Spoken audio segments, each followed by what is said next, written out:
broadcasting from the Unshackled studios in Melbourne. This is WilmsFront, brought to you by the Unshackled.net. Now here's Tim Wilms. Throughout human history, individuals have sought to find meaning and purpose in something bigger than themselves. The most common form this has taken is religious faith. 80% of the world's current population follows a religion. Christianity has been the bedrock religion of Western civilization, which over its history has become made up of a number of organized denominations. Most members of organized religion live and interact with all of us in society, which makes them different from cults, which attempt to isolate their followers from the rest of society. How can we identify a cult, even though many of them claim to be based on Christianity? And how can we help those who get sucked in? My guest tonight is Minny Jackson, who has researched the proliferation of cults in our society. She has been on WilmsFront before as Septimus Cain, which is still the name of her Telegram channel, but I will call her Minny tonight. She has a Juris Doctor law degree and is an activist for persecuted Christians. Minny, welcome back to WilmsFront. Hi, Tim. It's really good to be back. It has been a few years since I've been on here, but thank you so much for having me. Oh, it's great to have you back. Now, let's start with the definition of a cult. I gave what's one of the signs of a cult in my introduction, that it attempts to isolate the individual from society and often their own family. Can you give us the definition of a cult, or what is your definition? Okay. Well, a cult in general terms is there's always usually a power structure. So there's some hierarchy involved, and it's got to have a framework where it allows for narcissists to move up ranks, obtain power, manipulate people, abuse them. So there's always like a power structure there. So that's one defining thing. Obviously, though, not every framework with a power structure is a cult. Like you see churches with elders and whatever, that we wouldn't call that a cult. But in terms of identifying why something's like a criminal cult, well, some sort of criminal conduct has to be taking place as well. This can be hard to sometimes identify because of the nature with cults. A lot of people are very subtle in how they manipulate people. So if there is criminal conduct involved, it's very, very kind of insidious. You almost won't spot it unless you're really digging into it. And in criminal behavior, we're talking about things like trafficking, sometimes if it's a really dark cult, fraudulent conduct, money laundering, taking people's money, putting them in some kitty, and then you never see where that money's really truly going. So fraudulent conduct, money crimes, and sexual crimes in some deeper, darker cults, like satanic ritual abuse, even stuff like that, if we're going to go into the dark stuff. But yeah, some criminal conduct, a power hierarchy, room for people to abuse those power relations, and a degree of secrecy, I'd say, as well, because the nature of what they're doing is quite criminal. Usually there'll be some level of hushing things up. So they might, tell members in this cult, don't proliferate that specific information, keep things very confidential about who's in this cult, who the leaders are, for example. So an element of secrecy as well is usually the defining kind of characteristic, I'd say. A lack of transparency. They keep kind of under the public radar.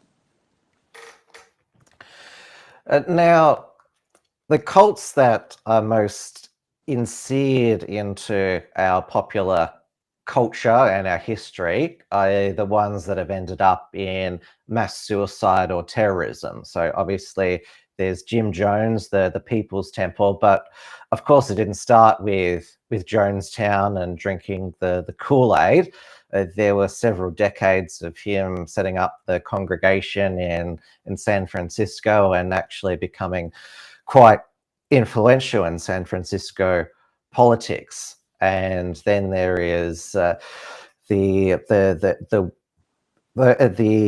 cult that died in the Waco siege, the Branch Davidians, and then they both based themselves off of Christianity. Then there was obviously Heaven's Gate, which was sort of a combination of Christianity, UFOlogy, Marshall Applewhite, which was a mass suicide as well. And then there's the cults that engage in terrorism, such as the Charles Manson's cult. Obviously, the murder of Sharon Tate and her friends, that was designed to start a race war. But there's many cults which have stood the test of time and haven't had this this huge, devastating climax.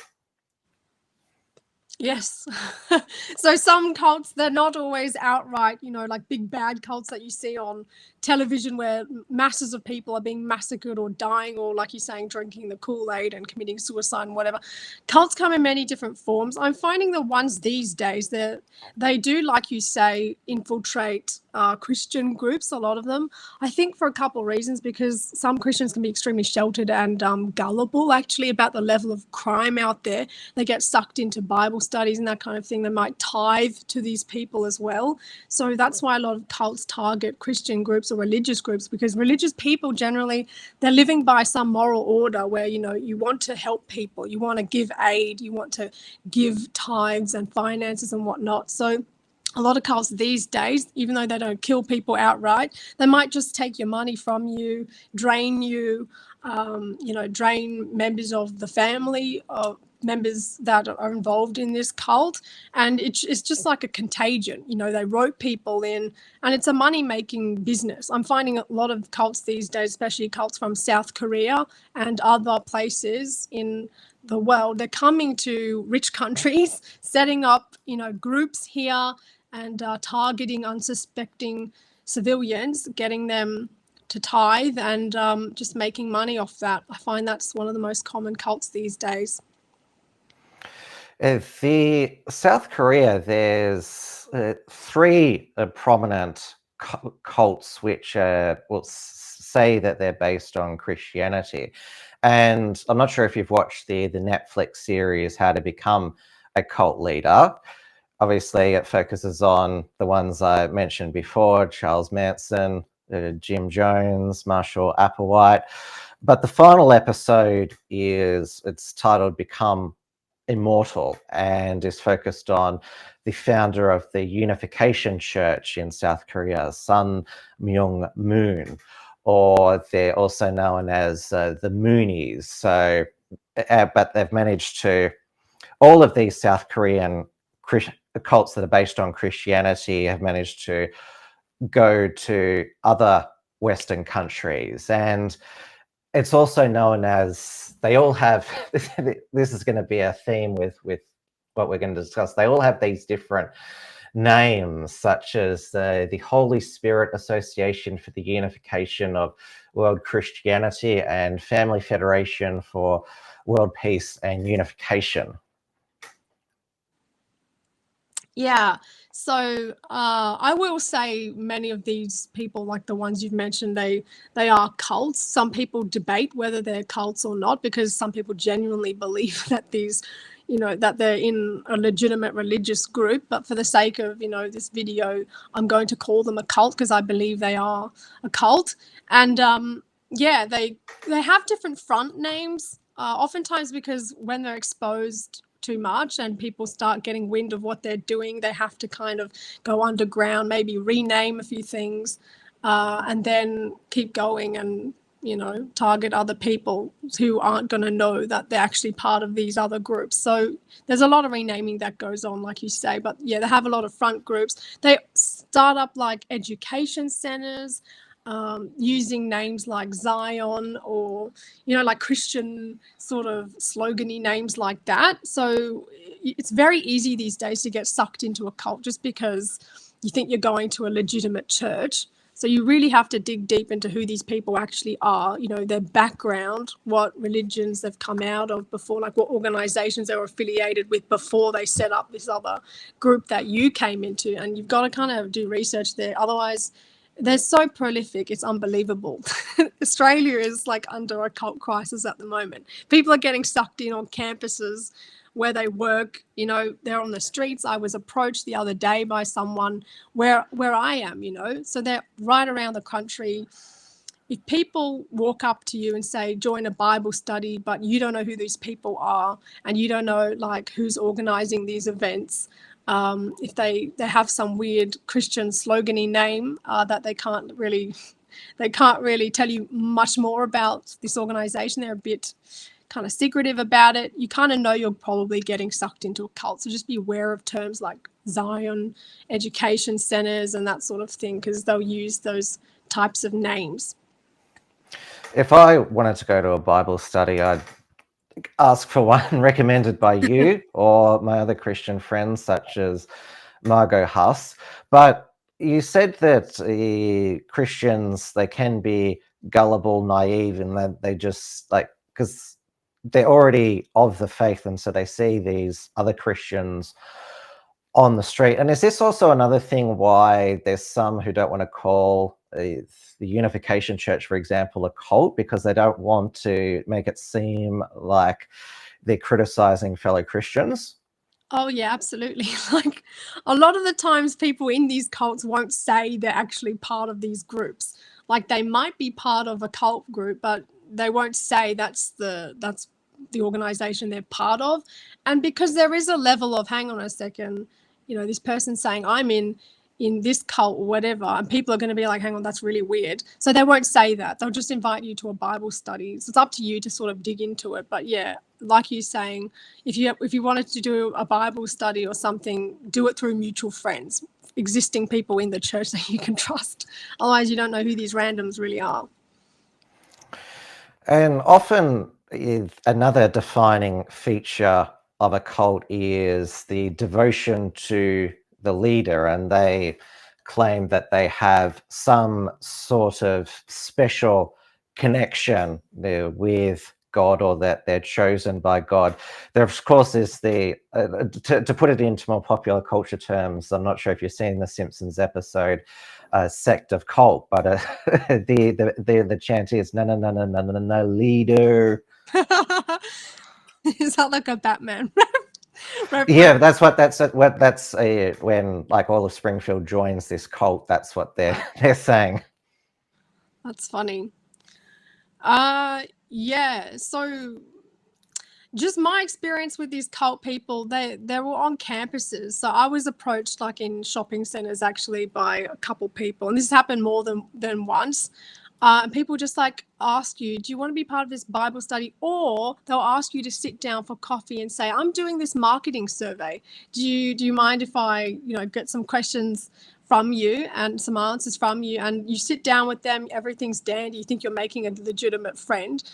Next minute, they add you on Facebook. They say, come meet my mentor. That's another way to kind of figure out if they're part of a cult. Like you were saying, Tim, there is this veneration of leaders in cults, and people often in cults think they're the Messiah, these leaders. They're a bit deluded, and some of these cults are saying that these leaders never die.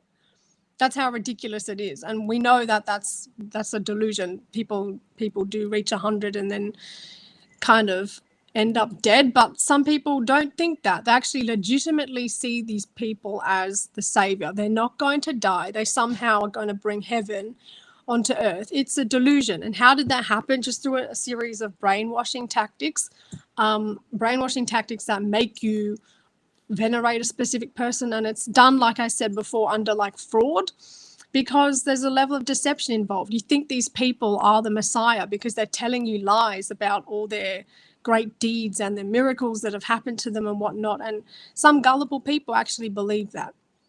So, you know, it is what it is. But I mean, I believe God gives people discernment. If you fall for, you know, some anti-Christian imposter, you're going to get burned in that cult. And I'm seeing a lot of people in cults, they get drained financially, they get drained physically, they lose their friendships. These cults sometimes try and isolate you from your family members. It can, in a way, it's like drinking the Kool-Aid, because even though you're not taking like a big massive swig of this suicidal drug, a lot of cults, the methods they use over time, it'll just drain you. So you're left with nothing. Depression often sets in, and I've talked to a lot of these ex-members from cults, and they tell me that, they felt really depressed afterwards. Everything's been taken from them. I mean, imagine living in this cult delusion for 5-10 years. You can't go back and redo that aspect of your life. So they can be so damaging in ways, even though you're not like outright being told to kill yourself, you are sort of being drained over a number of years. It's very sinister. So another South Korean cult based on Christianity, or says it's Christian, is the Shinjo Onji. I think have I pronounced that right? Shinjonji, yep. Yeah, so it calls itself the Church of Jesus, and it also has other names as well. So I guess, first of all, what's the difference between the Unification Church and Shinjeonji? Good question. Well, a lot of these South Korean cults, they have a lot of overlap to them in terms of their methodologies. Like they start with Bible studies and whatever, base it on Christianity. Unification Church, I believe, was more like criminal in terms of like trafficking potentially, and that sort of stuff I've heard. Shinjeonji, there hasn't been outright allegations of any like sexual trafficking or anything like that, not like other cults like JMS, for example, or the Providence Church cult. Which is the other one from South Korea, where the leader's actually been imprisoned. Imprisoned, which we should name and shame him, Jung Moing Suk, who actually went to prison, and he's also been accused of has he been convicted of sexual assault? Yeah, I like the details are a bit foggy. I did do an interview with a woman who was actually coming out of that cult. So I can link that for more information about that cult specifically and the allegations involved. In terms of Shinjeonji stuff, it might seem like a more minor cult in that regard, because there isn't the whole, someone's not gone to prison yet for like a sexual crime, for example, except we're seeing a lot of similarities between this cult and other South Korean cults which have been kind of in the news for trafficking and that sort of thing. So that's why I do warn people about Shinjeonji, because you just never know, who these people really are. Like in South Korea, you've never met the guy, you don't know what he's really like. And then people sometimes go to South Korea to actually meet these people. But with Shinjeonji, I find the most devastating aspect of it is how it isolates people in this cult from their family members, and they're living in a delusion. They believe that this cult, this guy is the Messiah. That's what they believe. And so this is Lee Man-hee. Yeah, correct. And so it isolates you. I mean, having that view when the rest of the church doesn't have that view, it's going to isolate you from the real church. It's going to cause conflict and divisions. It's going to drain you financially. I know for a fact a lot of these members give hundreds of dollars to these people each kind of month. So that's a lot of consistent funds going into some bank account, and who knows where those funds are going.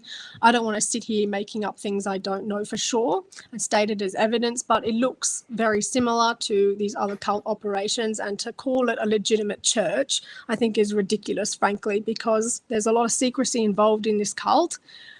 They don't want to tell you they're part of Shinjeonji. They hate exposure, public exposure. When you have like lists of these names of who all is in the cult, they don't like that. So if you're not prepared to publicly state, I'm a Christian that goes to so-and-so's church or whatever, then it's like, why the lack of transparency there? That's one of the red flags indicating someone's caught up in a cult, that these people are told to be very secretive about things. And I'm just seeing a lot of people get drained financially, you know, physically.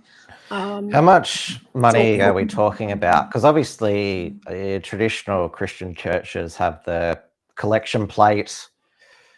But so how much money are we talking about that those who are part of these cults are giving? That's a good question. And, you know, there's ongoing investigations into exactly how much they're giving. I do know for a fact that there's definitely over 300 members, for example, in Australia. There's actually quite a lot of people here that are recruiting others. So these are just people, members of the church, recruiting others. So there's hundreds of people here, and they're all giving, you know, tithes because that's what they're told. One of the things they need to do is give 10% of their wage, because it comes from some biblical reference in the Bible, actually, like you're supposed to give 10% or whatever. It's up to how the church wants to interpret how, you know, that provision is supposed to be interpreted, and if you're supposed to actually give 10% like hard cash. But, you know, this church, Shinjeonji Church, does think that you need to give 10% of your wage. So if someone's getting like, say, $50,000 to $70,000 a year, I mean, 10% of 50,000, that's a lot of cash you're giving to this church. Is it person. Is it compulsory to be a membership on that church? Yeah, it's compulsory to give tithes. Because I know that Hillsong, they encourage their members to give a percentage of their income, and I'm not sure what your view is on Hillsong, but obviously there's been lots of allegations against the founder, and obviously there's a lot of fiscal churn as well. Yeah, I mean, I wasn't brought up. I think Hillsong's a Pentecostal church. I wasn't actually brought up as a Pentecostal, so I don't know that much about Hillsong. I do know the allegations you're talking about, though. And since then, I know people who don't even want to play Hillsong music in their churches because of this whole debacle. I mean, I never looked too deep into Hillsong personally, but yeah, that was a bit of a disaster from what I've heard. And I don't know about the fiscal aspect of that, but I've heard that someone covered up some sexual crime or something. Yes, so he's resigned now. Brian Houston was accused of covering up his father, Frank Houston's sexual abuse. Nothing's come of that, like charges. Yeah, that's interesting. I mean, I can't follow every single issue that closely, but I do know what you're talking about. I do think it is a problem for churches to be covering up crimes. And you hear this in many different churches, not just Hillsong, but there's, you know, if some pedophile or whatever enters a church and the pastor doesn't want to be seen as incompetent for not, you know, dealing with that issue, then it's in the church's interest to want to cover that up. And I'm not saying that's a biblical decision. It's not biblical to cover this stuff up, but you can see why they would want to do that, to preserve their congregations, to preserve the money coming in for that pastor. During the 1980s in the United States, there was these boom of these televangelists, and there was many who were living lavish lifestyles with all the money that they were given. And there's also many who, were very amoral people themselves. I can't remember who's that. I could probably look it up. That evangelist who he was caught having an affair and said, "I've sinned, my Lord," did this tearful apology on TV. The most recent fall from grace was Jerry Falwell's son. He caught in a voyeurism sexual threesome. Oh my goodness. You know, I hear about all this stuff and it honestly doesn't surprise me, Tim. Like, we know there's narcissists out there, and I'm not calling anyone specifically a narcissist. I don't want a defamation lawsuit here, but this happens in churches often, unfortunately. And are they really churches? They can't possibly be. Like, if you've got some narcissistic pastor person misusing that church framework for power, for money, to get away with sexual crimes and whatever, that's not even a real church. Like, that's definitely a cult. And, you know, some people, I don't buy this whole idea that, oh, some people sin and so we should forgive them of their sins and they can repent. And I don't buy that. If you're in a pastor role and, you know, you've been given a responsibility to, like, be a decent leader for your church congregation, preaching morals and whatever, I don't understand how these figures can get away with stuff like that and not be called out on it. Like, they're not churches. They can't possibly be running legitimate churches. They're just narcissists. Jimmy Swaggart, that was the pastor's name who did that tearful confession. So he's actually still around. So yeah, it was two separate prostitution scandals. Mm. Wow. Well, did you hear about the whole Zacharias issue? What was his name? That guy, Zacharias, I think. The guy who was done for some massage parlor. He was, you know, he owned some massage parlor or something. I know that there was in the Gosh, the 2000, the United States, there was this Reverend Ted Haggett, Ravi Zacharias, sorry, who was like admitted at the end he was having these therapeutic massages by male prostitutes. We'd probably be here all night if we were recalling them, but I suppose the difference between these sorts of figures and cults is that the followers, the flock, they still relatively can live normal lives on the outside, while a cult is that all your time and your work life is committed to the cult. Yeah, I mean, like, for example, I know people who followed Ravi Zachariah, and they're not cult people. So they just got duped, I suppose. They thought he was a legitimate pastor and theologian type, and got, you know, I guess, seduced by his eloquence and decided he was a good man to follow. And they're not cult members just because they believe in this guy and follow him.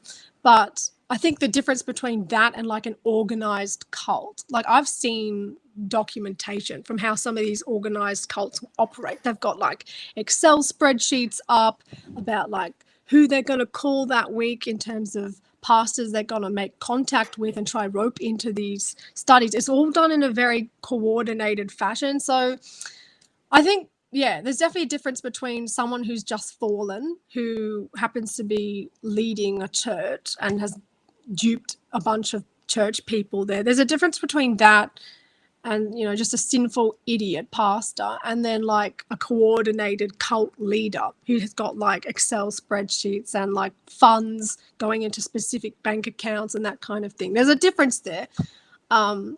So yeah, but both of them can be just as devastating, actually, because I mean, if you listen to narcissists for advice, how can that not impinge on your life in some way? You're not getting fed proper like advice. It's gonna drain you somehow in life, whether you see it or not. So just, if you fall for a narcissistic cult type or a sinful person, and then you're gonna be screwed either way, whether you're in an organized cult or not. Why are there so many of these cults in South Korea? What is it about the? I've followed a bit of what is like the sort of cultural decline in South Korea. It's not just their political system that's in turmoil, but their fertility rate is catastrophic. And although they've got all these cultural exports such as K-pop, boy bands, and these Korean movies, there's a lot of them who commit suicide because like there's this real dark like it's the suicide rate of that country is astronomical. So there's obviously it's an advanced country, but there's a lot of grimness underneath. Is that part of the reason why cults have been able to fester? I absolutely agree. That's a really good observation to make. Like, you see cults proliferate in nations where there's conditions for cults to proliferate in. And what is that? Like, societies with broken families, you know, like no decent male leadership in the home, then people become gullible and whatever to crime, to criminals, and they fall for narcissists. They're not getting good, they're not being fed properly in the home environment. It makes you lack discernment. So I think like bad home environments, also just a society full of violence, and it can drive people to radical ideas about the world. I mean, look at South Korea. It's like dealing with North Korea.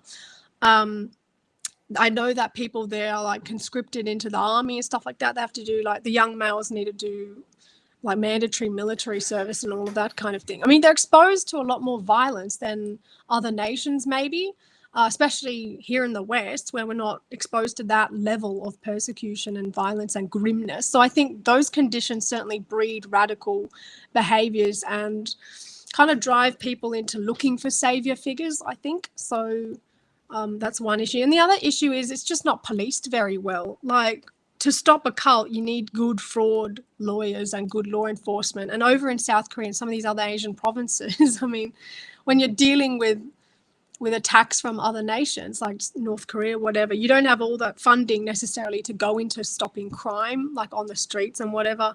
So just a lack of funding in the correct departments, corruption. There's all sorts of reasons why cults proliferate, I think. And also South Korea, I've been told it's a very communal herd mentality sort of culture. So if one person gets sucked into some cult, they bring all their family members into it. And a lot of these cults resemble each other because there's just a copycat culture. So they look at one cult leader, probably looks at some other cult and thinks that worked, those tactics, I'm going to employ that and copy that. And so they just copy each other. That's why there's so many similarities between South Korean cults. And yeah, I think those conditions just in general that I mentioned before breed cults. Over in the Northeast Asia, there's a lot of these, well, they're new age slash spirit belief system. So I'll start with Falun Gong. Now, obviously, there's a lot of sympathy for them in the West because they're persecuted by the Chinese Communist Party, and they have built a very sophisticated anti-CCP apparatus in the West, such as the Epoch Times, and they've also had their dance troupe tour here. I know Sky News had on repeat the Sheng Yung ads. What's your view on Falun Gong? I've contacted some Falun Gong people. So actually, you might be interested in this, but in ACT, right in front of Parliament House, Falun Gong congregate like all the time. Like, if you go to Parliament House, just pick any day of the week and go there, you'll probably see them there. Yeah, you might see in the CBDs of your city some anti-CCP petition. That's them. Yeah, exactly. So I see them a lot, just because I'm based in ACT. So that's one thing. I've interacted with a few of them, and yeah, they tell me about like organ harvesting and all of that sort of thing. I have a lot of sympathy for these people because, I mean, they're living in China. Many of them that are here got out and they're telling their stories. Half the time they've got family members who had like their organs harvested or whatever. It's very hard for people who've had their organs harvested to even get out of China to begin with. So, and I've actually been to parliamentary briefings where I've seen victims of organ harvesting. So they've spoken and I've heard their stories, and it's extremely grim stuff. So I have a lot of sympathy for them.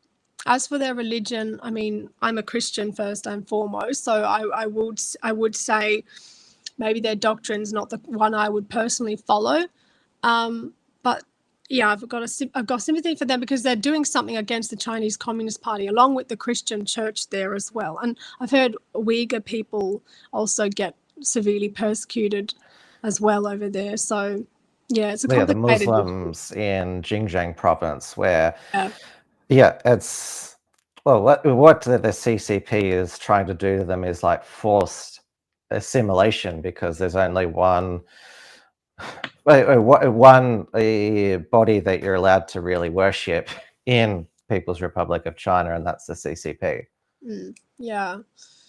So it's an awful situation over there, and I feel for them. Yeah, but I can't say I believe what they believe. Feng Shui, that was a sort of a craze fad that sort of came to Australia 20 years ago about all spirits. You got to arrange your room in a particular way. That seemed to me more of, it was one, well, we see today there's like crystal therapy. That was sort of like a version of that. It's not real. It really, like, some can be really obsessive compulsive over it. What have you done much looking into how, because it's obviously still around, but probably certainly a lot of people got rich off it, being feng shui consultants? I've actually never heard of feng shui. You I've never haven't? heard of, no. Never heard of that. So what's this room arranging thing you're talking about? Like, I understand crystal healing and all that. I assume that was like new agey type stuff. What's this? Yeah, that's arranging? yeah, you've heard of crystal. Yeah. Crystal healing All therapies. that stuff. Yep. Like that sort of has come like the last 10 years. I'm talking 20 years ago. So you have to arrange your room so that there's all these good energies, and so you get good. It's a way to get like good fortune to protect yourself. Oh, okay. Interesting.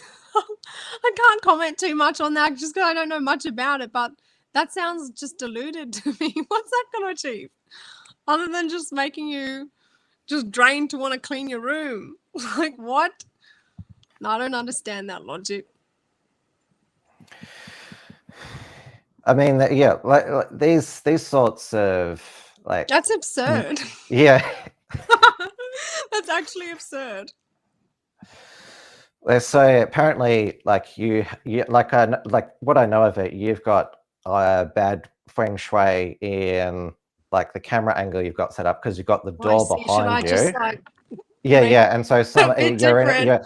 one of your enemies could come in and attack you because you've got your back turned to the to the door.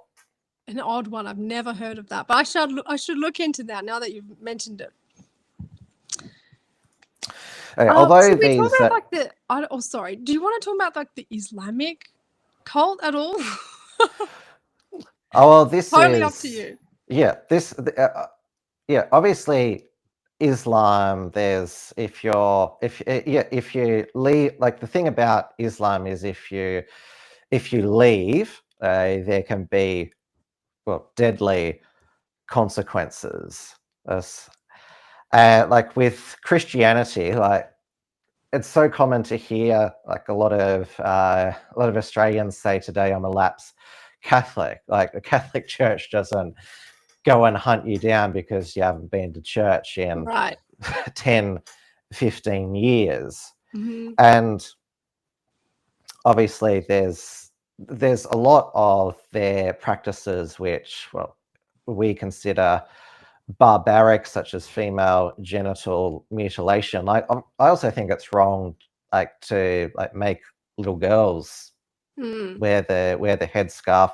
I also have the same view on, like, obviously we see a lot of Sikhs around because of Indian mass migration. Like I don't like seeing the little boys having to cover their hair as well. Yeah, I mean, the thing with Islam, it can, a lot of people don't realize this about Islam. It's not just like any other religion. It's not like just Christianity or whatever. This is a political ideology, and it's not associated with one specific race either. So this idea that Caucasian people can't be, sucked into Islam is a lie. I've actually seen some stalls in Melbourne, actually, where you are, Tim, stalls in the CBD, and you've probably seen them, where they give out free Qurans and whatnot. And sitting at these tables, I've seen some white people, and they've told me that, they converted out of Christianity into Islam. What they don't realize Are many of them ginger? Ginger.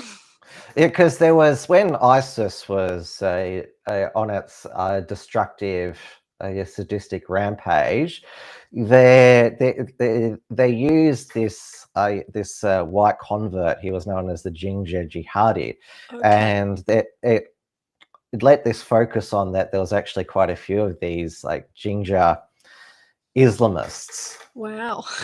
Like you're talking about Caucasian ginger people. Yeah, Caucasian gingers. All right then, that's interesting. I've not heard that one before.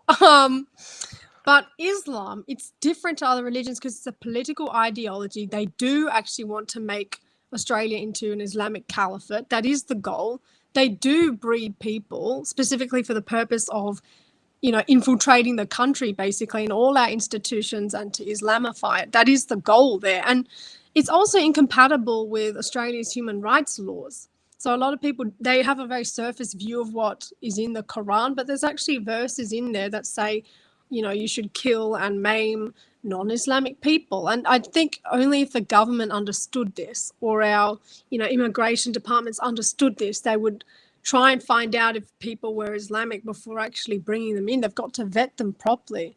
But there's real danger, I think, in Australia not understanding the nature of cults and some religions, which are more than religions, but political ideologies, because it's incompatible with Australia's law. And I'm seeing a big problem here with Australia inviting in all these people. And I'm not anti-migration, obviously. I'm not Caucasian. I've come from a family of migrants. So I'm not anti-migration. But when it comes to bringing in people, and this goes with Xinjiang and any other cult from Asia or whatever as well, you need to take note of who these people are, their belief systems, and whether it's smart to bring them in here, because they're going to come with crimes. We looked at those Bankstown nurses now. One of them, they found morphine in the guy's locker. They were admitting to killing people. That's what they did. So I don't understand how Australia's bringing people in like this when they're not really vetting them properly, evidently. But that's one of the reasons Christianity is being diluted in the West. I don't think it's a good thing. All these other new doctrines are coming in and it's destroying the country. We will probably, like in India, the Hinduism is the majority religion. It's full of these various gurus who have this cult following. Because there has been this pivot away from Middle Eastern and Chinese immigration to Indian migration. I mentioned you see a lot of Sikh turbans around now, but we will probably get a lot more of these local Hindu gurus. You're talking about Hindu people. Well, obviously what's going on in India now is really frightening for Christians and other religious minorities there, even if you're just a secular person there, because this Hindu nationalist movement is happening. On the news, there was this massacre that was going to be planned, and people exposed it in time, but it was organized for the state of Chhattisgarh. And that's where a lot of religious persecution goes on, specifically for Christianity. They're trying to drive out Christians, the Hindu nationalists there, and there's also Naxals there as well. They're like lefty types that are trying to kick out Christians and just cause a muck over there.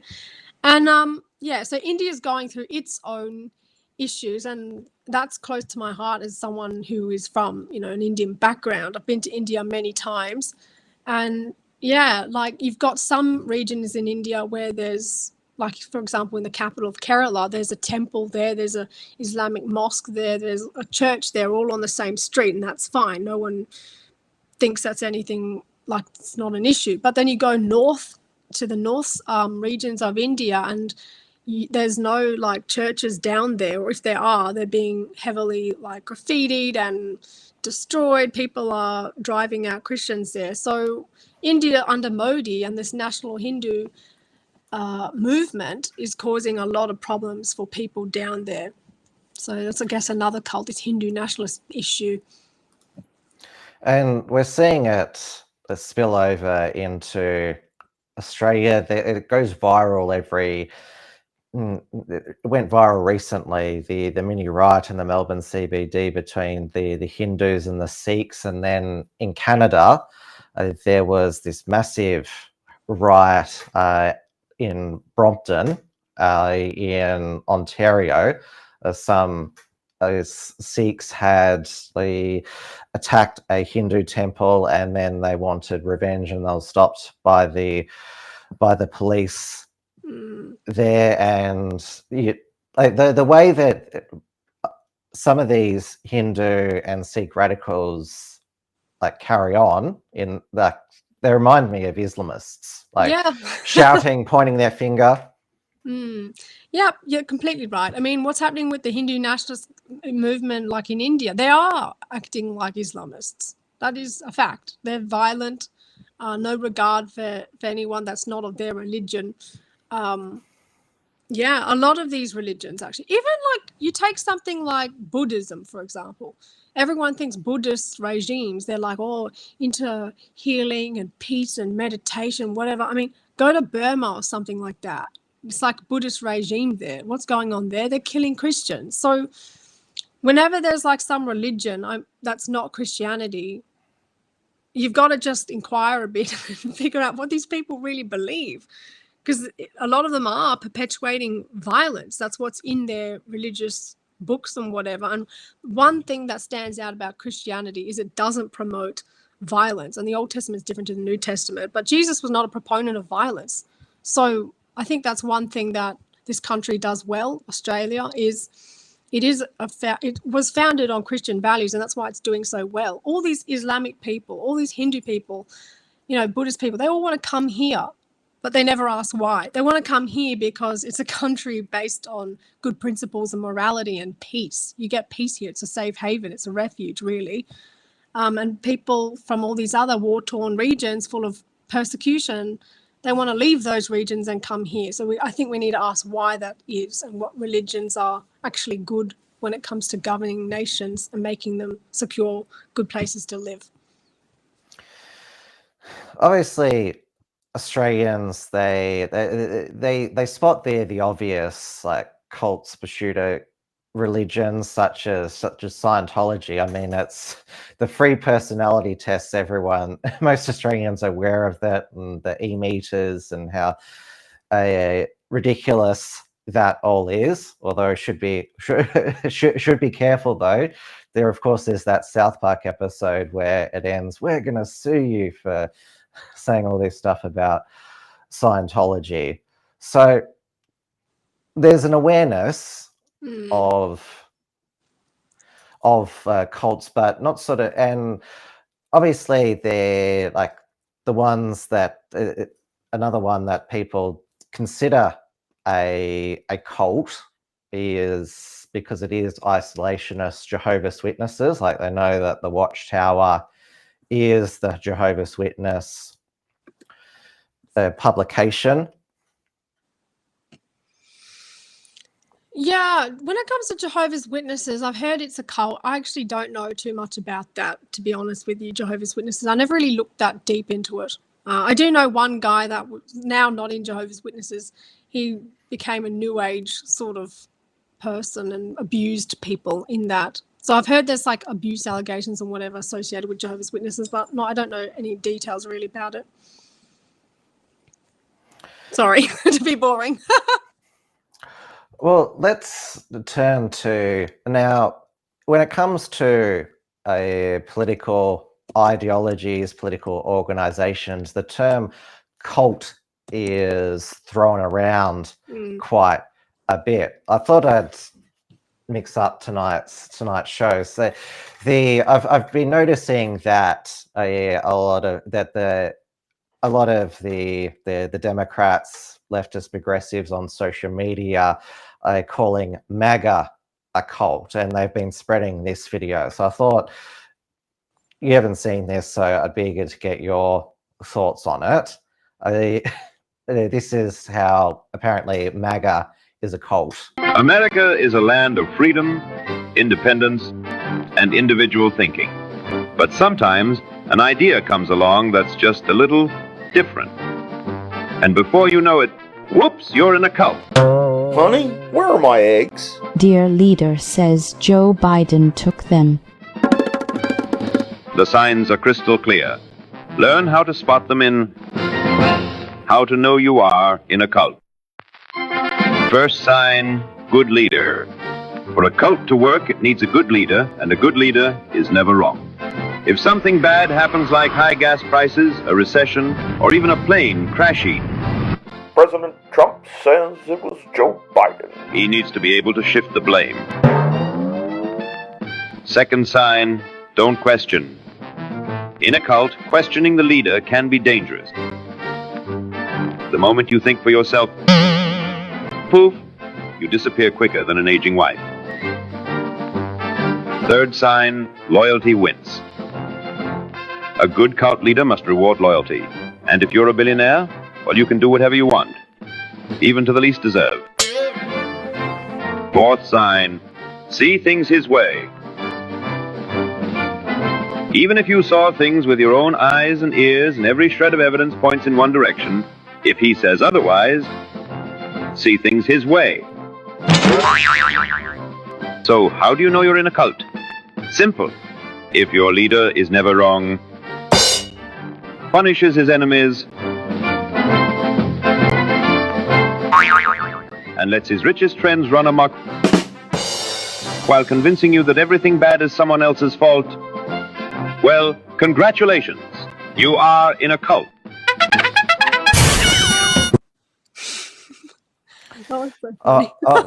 Can I get your reaction to that? Yeah, that is interesting. Who created that one? The video was on the Instagram channel, A Mouthful of Cherries, and so it's made several of these sorts of videos. That is interesting. I mean, yeah, the left always says, oh, these MAGA right-wing radical types, they're like all these cult people. I mean, they're the groups that's trying to stop crime. So I don't understand that. Historically speaking, cults were known for being, they operate criminal situations or whatever. So the left is actually the cult, if anything. You've got them pushing for prostitution laws, radical abortion laws where you're like killing children. How's that different from satanic ritual abuse, really? When you have like full-term abortions and whatever, and some women sign up to have abortions that late in a pregnancy. How's that different from what they do in some cults where you've got like ritualistic abortions? That's what some Satanists push. So they think we're like the MAGA supporting types are cult people. I think the radical left are actually the cult people there. And also they're mutilating children these days. Just look at the LGBT thing, whatever your views on LGBT are. I mean, look at the kids and what they're doing to children, mutilating their genitalia. This is what they do in Islam and stuff like that. So I don't think there's grounds to be calling right-wing radicals a cult. I think the opposite is the case. And I see plenty of MAGA supporters who say, I don't like that Trump hasn't done that or has done that. I wish he hadn't appointed that person to the administration. There's not, whatever Trump. There is some times when Trump does or says something which a lot of people think, well, that makes no sense. There's some who try to say, oh, he's playing like 4D chess, 5D chess, and they try to claim, oh, you're trying to excuse his mania. Yeah, I mean, look, Trump, I've got interesting maybe views on Trump because I'm not black and white about it. I don't think a lot of people actually are black and white about it. Some people absolutely hate the man or really love him. I'm sort of in between. Like, I'm just seeing a guy who, he's he's risen to this leadership role. He's got all these responsibilities, and he's trying to clean up a really messed up country right now. And no guy's perfect, but he's doing a pretty damn good job, I have to say, in cleaning up America's crime by stationing military at the border. I mean, these are decisions that they're pivotal for the country in terms of what they're achieving historically. So, you know, people can pick on his maybe more minor views, but in terms of the major policies, I think he's on the right track. And yeah, some people don't like his personality, but quite honestly, I just think grow a spine. You know, if you want to go walk the street and look at some random person and say that person should be president, well, then they're going to do a worse job than Trump.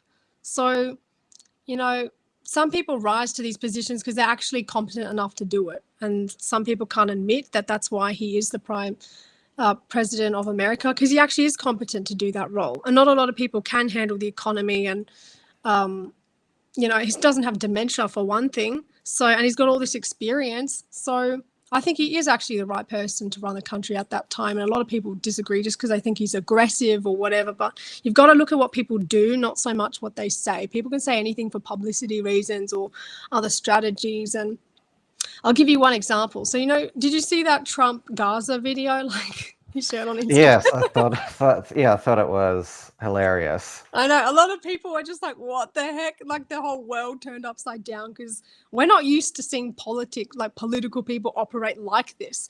But what does it do? It's generating traffic. I mean, I'm not a fan of the half-naked Middle Eastern girls, but actually think about what this video is going to do. It's going to give the FBI, which is now run by Dan Bongino and Kash Patel, really great anti-corruption people for the country. It's going to give them plenty of leads to go and find where these neo-jihadi terrorists are. You know, where are these people? Well, just look at the comment section of that video and you'll actually dig up some really good leads there. So there's a reason people need to look a bit deeper than just the surface of things, and they see a video and think that's so immature. How can a politician ever do something like that? Well, he's got a platform which he's generated through doing stunts like this. He's a publicity king, I suppose. He knows how to generate traffic. He's got a sense of humor, which I think a lot of people enjoy. And he knows how to tick off the right people in ways that will give the FBI a lot of leads. So in terms of strategy, that's pretty good. I mean, I don't agree with absolutely everything the man does. And I don't like every aspect of those types of videos he might post. But in the scheme of things, I think we need someone who's going to shake things up a bit. You're exactly right that it's a form of projection from the Democrat progressives. I mean, remember they had the Planned Parenthood infanticide incinerator outside of their national convention last year. That was just like, whoa. Talk about a lack of sensitivity. And all the Democrat senators voted against protecting women's sports. Like, in terms of like the trans issue, I mean, surely you can at least agree that it's unfair for biological men to compete in women's sports, but they just don't see, like, it's either they don't want to compromise because they don't want to cede that they could have got this wrong, or they just are so adherent to the beliefs of this that they think that this is perfectly fine. I think there's a lot of like cognitive dissonance out there. And like the other thing is they might inherently know that that's a disaster. I mean, honestly, did you see that Olympics? I think it was the Olympics. The boxing guy, what was his name? Iman Khalif or something. Although that was a bit more of a this like biological male. Like, yeah, that was sort of like more like it was a bit more sort of grey because Khalif, because he's intersex, I suppose. Yeah, yes, I understand what you're saying. Yeah, but biologically he's a male because of the whole chromosome situation. So I think letting people like that in sports is like into women's sports is a disaster because you're going to end up killing women at some stage. And the left don't want to admit that they're wrong about anything because it shows, like, they probably think it shows weakness to like backfoot on views. But want to support child gender transitions, puberty blockers, cross-sex hormones. But also, it's a lot of money. I mean, big pharma are probably, lobbying these people because, like they did during COVID. it's There's so that corrupt. that was another cult. Do you still see people with masks on? This is 5 years I do, yeah. after the madness. I Like know. they like there's still hardcore members. Their belief is that have you heard of long COVID? So apparently we're all continuing to be reinfected with this level 4 biohazard disease. We're all there's going to be a mass disabling in 5-10 years where our brains are going to be fried and all our internal organs are going to be crippled. They've argued that like plane crashes or like vehicle accidents, they're caused by long COVID. Right. I mean, there's some hardcore people that are just never going to change their views. I've kind of come to that, resigned to that fact that there's some people out there who would get jabbed, even if it's like their 12th booster, they're not going to. And by getting the vaccines, they're conceding that it doesn't work. Like, what type of medication, if Exactly. it's not effective, not safe and effective, you just keep taking them? Right? And don't ask me, how have we not eradicated this pandemic after 12 boosters? What? There's not a pandemic. Well, exactly. I agree with you. There is not a pandemic, pandemic proportions. Yes, there is a COVID virus. Some people don't believe there's a COVID virus. I think there was a virus. Yeah, there were certainly some there was hardcore freedom people who, like, if somebody took the vax voluntarily, they'd like shun them. Like, there was this on the other side, these hardcore like they didn't want to be around the vaccinated because they believed that it would shed on them. Oh yeah. I heard about the whole shedding thing, and to be honest, I'm still alive. I haven't been, I haven't died yet from shedding or whatever. Look, there's some. No, they're vaccinated shedding on you. Yeah, I know. But I'm surrounded by vaccinated people. Do you know what I mean? And I haven't had health issues, so I don't know about this whole shedding thing and whether that's going to affect people to any damaging sort of degree. I just prefer when I look into COVID stuff to just look at the evidence and facts that I can understand. And if I don't understand some concept like shedding or whatever, I just don't want to think too much about this shedding concept, because then don't you become black-pilled? You're sort of just living here thinking, well, we're going to die eventually because some person's going to shed on you and then that's it. But I don't believe that, because I'm a Christian. I believe God can work miracles. He can keep people alive if he wants you to be alive. So that's my view on things. I don't think it's the end of the world if someone sheds on you. I actually think we should fear other things more than death. One of those things being God, in my opinion. Now, similar to the cults, in terms that there's a lot of deception and brainwashing and financial depletion, is scammers, catfishers, and just con artists. So Australia is a fertile market for a lot of these old boomers with lots of money who, I don't understand, for some reason are happy to give like tens of thousands of dollars repeatedly to these Indian scammers. It's not all, you've got a tax debt, but they sell them some sort of investment thing and they just willfully do it. It's like I don't understand it. I'm Indian and I agree with you. Half these conversations I have on the phone with people, it's like someone rang me up, his name was Sanjay. I don't know any Sanjays, okay? But when Sanjay rings you up and asks you for a bunch of money or to swap coupon codes with you or something, doesn't that ring alarm bells in some people? Apparently it doesn't. But yeah, I don't understand how people are getting scammed through that. Don't give money to people you don't know. And I just hope that because we think that our generation, we're savvy on this. I so hope that there's the people of our generation don't fall for it when they're older. Yeah, you'd hope so. Well, I think, like you said, boomers might fall for this kind of thing because they weren't the technology age. And they're so gullible, a lot of them. Like these old ladies, honestly. You know, they do fall for scammers and they're generous. They want to give.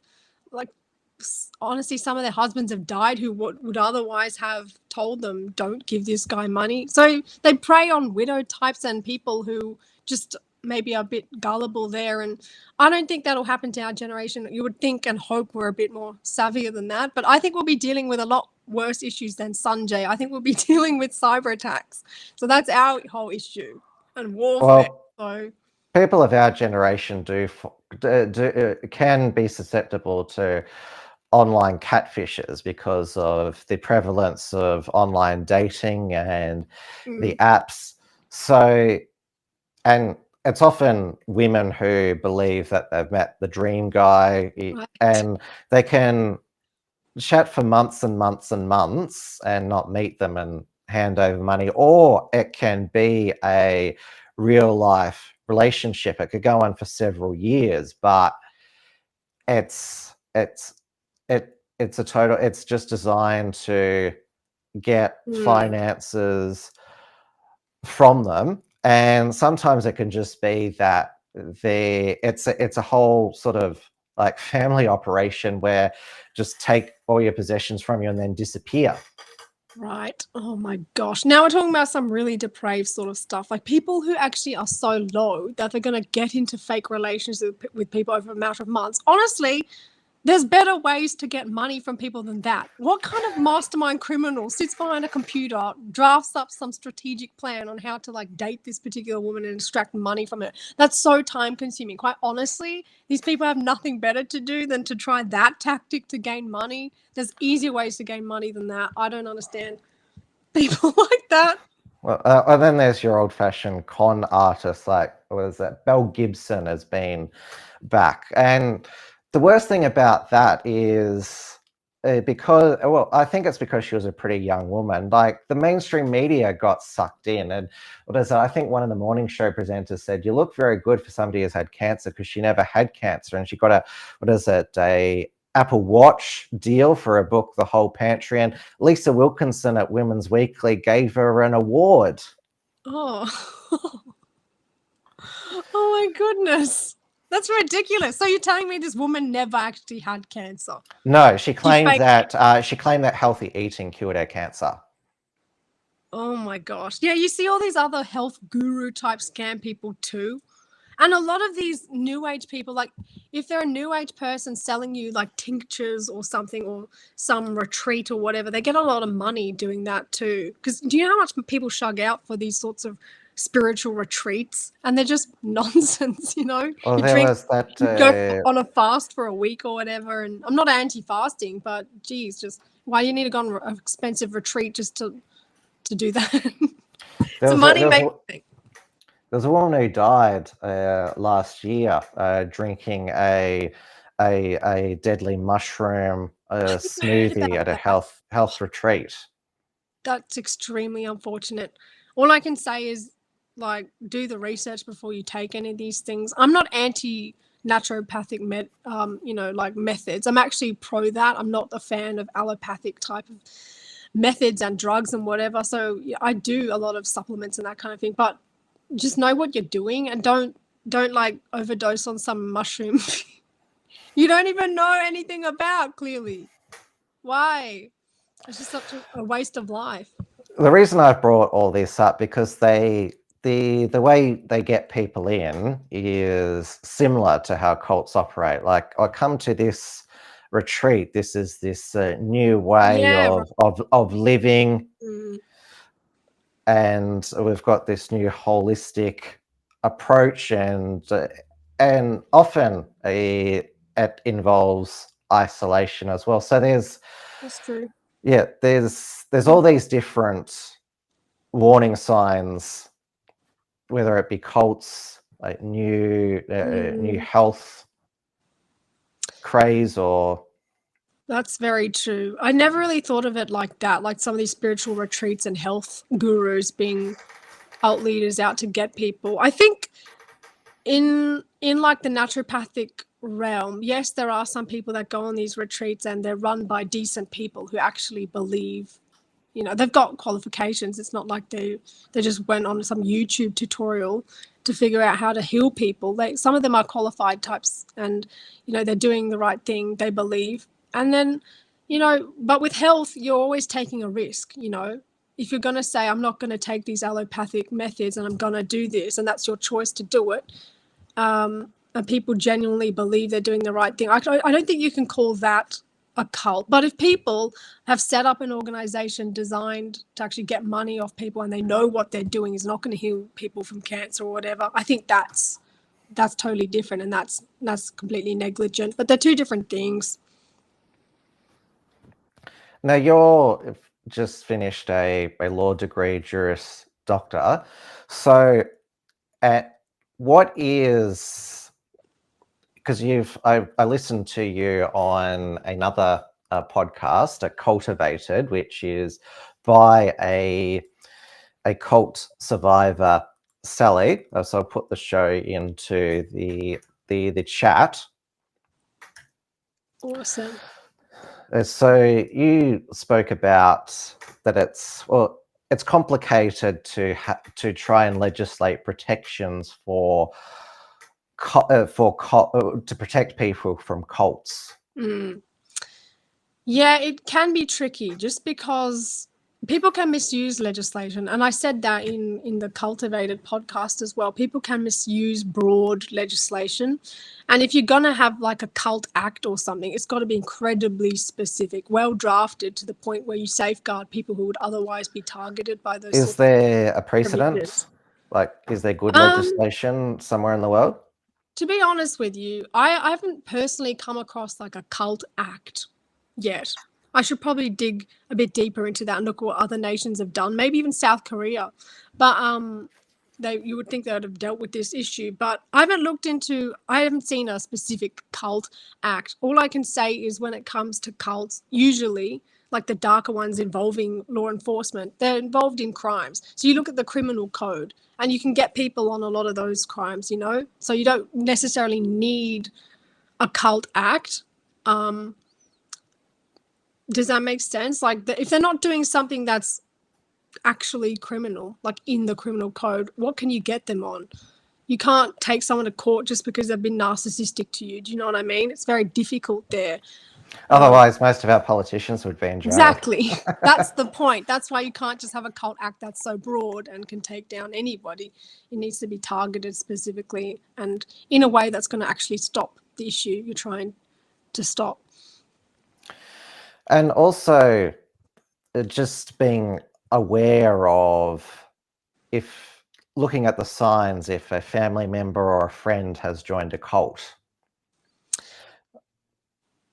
Yeah. So did you want me to talk specifically about those sorts of what you can see in people? Well, there will be kind of going off and doing their own thing. You might not even notice that they're going to studies or whatever, going to these other events, but you'll just notice they won't be around the house as much. And usually they are family type people and they like spending time with you and family, and all of a sudden they're not doing that, or gradually and incrementally they're sort of doing other things with friends that you've never really met. That's one sign that they're getting roped into something that they think is more important than family.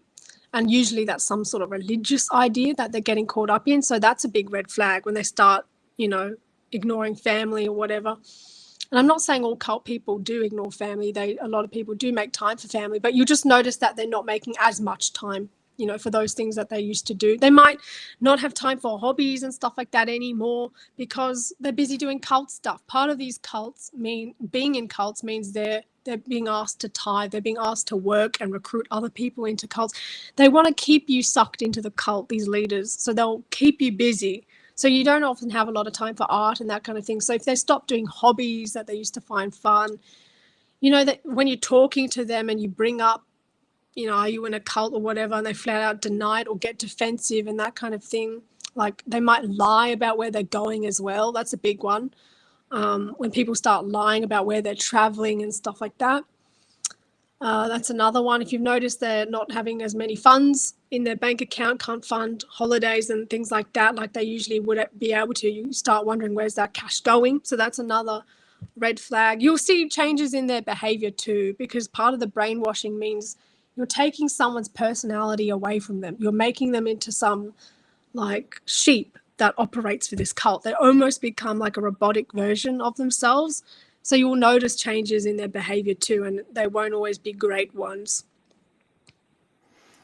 Yes, that's why I think it's important to always make the effort to have regular connections with family members. So, like, well, also because family should always come first. Like, Absolutely.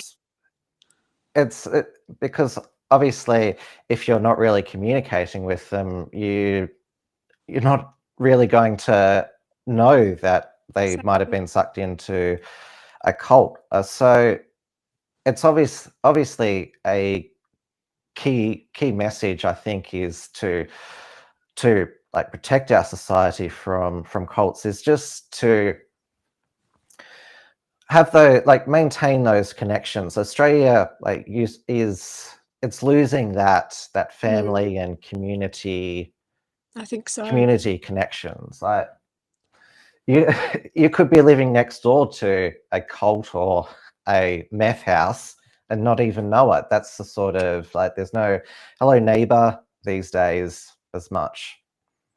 I have noticed that. And because I was of the generation that kind of grew up with social media, but only towards like high school, I still know a world and a reality without that. Do you know what I mean? And I've noticed a massive big difference. People who, you know, connect in with you, value face-to-face communication, time with the other person. That's all being lost in our society with social media and with people being drawn into cults. And this wasn't like, our society is not like it was 20 years ago. With added immigration, I honestly feel, and I've said this in other podcasts, in like the added immigration is opening this nation up to new doctrines it's never had to deal with before, new ways of thinking, new cult operations, new types of fraudsters. So this country is dealing with these new types of issues that it didn't have to deal with 20 years ago. And that's going to shape everything around us, how we relate to our families. So many Australians are going through this. They know members of their family in cults and no one's talking about it, because the last thing you want to do is say, hey, my family member got roped into a cult. They're part of this thing. Who talks about that? And it goes back to what you were saying before. We're lacking that connection and communication. No one's communicating about the deep, important things anymore. So people don't know how prevalent this issue is, but it's so prevalent here. Oh, well, that's why it's important that you're bringing it to the forefront, because they're still proliferating, and so it's important that there are people like you, that there are these cult survivors who are advocating on behalf of other survivors and also those who are still in the cult. So I've very much enjoyed you enlightening myself and my audience on this important topic, and it's been great to connect on air after almost 3 years. I know, it's been so long. Thank you so much, Tim, for having me. I do want to say, I enjoy our deep chats on this podcast. I feel like with other channels, you don't always get, a genuine feel for people and what they actually think, but I enjoy your transparency. So thank you for having me on here. It was a pleasure. Thank you. Yeah, my show is what you see is what you get. Yeah. No, me too. That's my method as well. So yeah, it's good. All right, take care. Thank you so much. Thanks, Tim. All right, everybody, that concludes my discussion with Minny. You can see some of her work writings in The Spectator magazine. So I will put the link to her author tag in The Spectator. And she also has, as I mentioned, she's still on Telegram as Septimus Kane. Thanks for tuning in to WilmsFront. Visit timwilms.com to view the archive of episodes. And keep visiting the unshackled.net to view all our shows and to keep up with the latest real news and analysis.